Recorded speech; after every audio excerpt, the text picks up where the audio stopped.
Kidlat News Updates. Mga balita ngayon, 4 na CTG members at supporter magkakahiwalay na sumuko sa Eastern Visayas.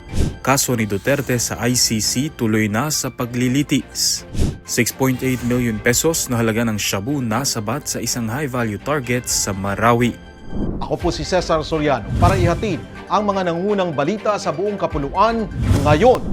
3 miyembro ng Communist Terrorist Group at isang kasapi ng Underground Mass Organization ang kusang sumuko sa magkakahiwalay na operasyon ng pulisya sa Eastern Visayas noong Abril 21 ayon sa Police Regional Office A. Sa Matuguinaw, Samar, sumuko ang 34 anyos na magsasaka na kilala sa alias Nabian na dati umanong nagsisilbing medic ng isang unit ng CTG. Sa Bobon, Northern Samar, isang 26 anyos na habal-habal driver na si Decoy ang nagbalik loob matapos ang isinagawang operasyon ng pulisya. Samantala, sa Baybay, Leyte, isinuko rin ni Ka Oscar, 53, ang kanyang sarili kasama ang isang .38 kalibreng baril at mga bala.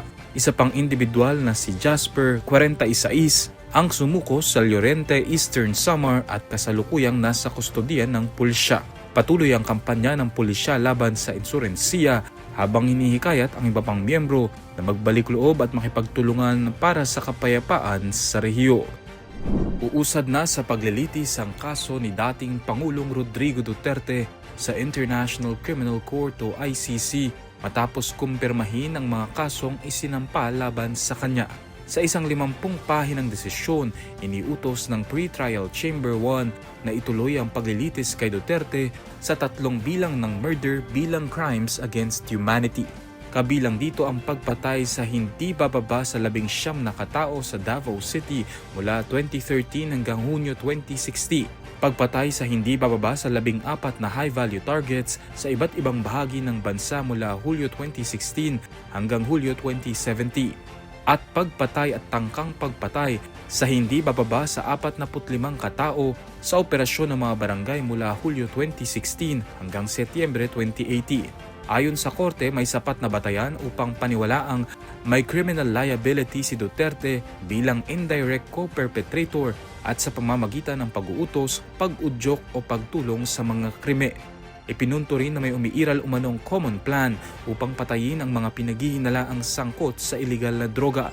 Nauna nang ibinasura ng Appeals Chamber ang apela ni Duterte na kumukwestiyon sa jurisdiksyon ng ICC, gayon din ang kanyang kahilingan na makalaya.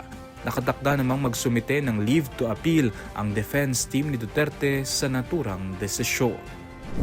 Arestado ang isang high-value target o HVT na sangkot umano sa iligal na droga sa Lanao del Sur ayon sa Philippine Drug Enforcement Agency o PDEA. Kinilala ng PDEA BARM ang suspect bilang si alias Abdul, 57 taong gulang na nahuli sa isinagawang buy-bust operation noong Abril 22 sa Barangay Banga, Marawi City. Nakumpiska mula sa suspect ang humigit kumulang 1 kilo ng hinihinalang shabu na nakatago sa packaging ng Chinese tea na tinatayang nagkakahalaga ng 6.8 million pesos. Matagal na umanong minamanmanan ng suspect dahil sa umano'y pagbebenta ng ilegal na droga sa iba't ibang bayan sa Lanao del Sur. Kasalukuyang nakakulong ang suspect at sasampahan ng kaso sa paglabag sa RA 9165. Para sa Kidlat News Channel, ako si Renzel Linon, nag-uulat. Ako po si Cesar Soriano. Palagi niyong kasama sa bawat pagputo ng balita.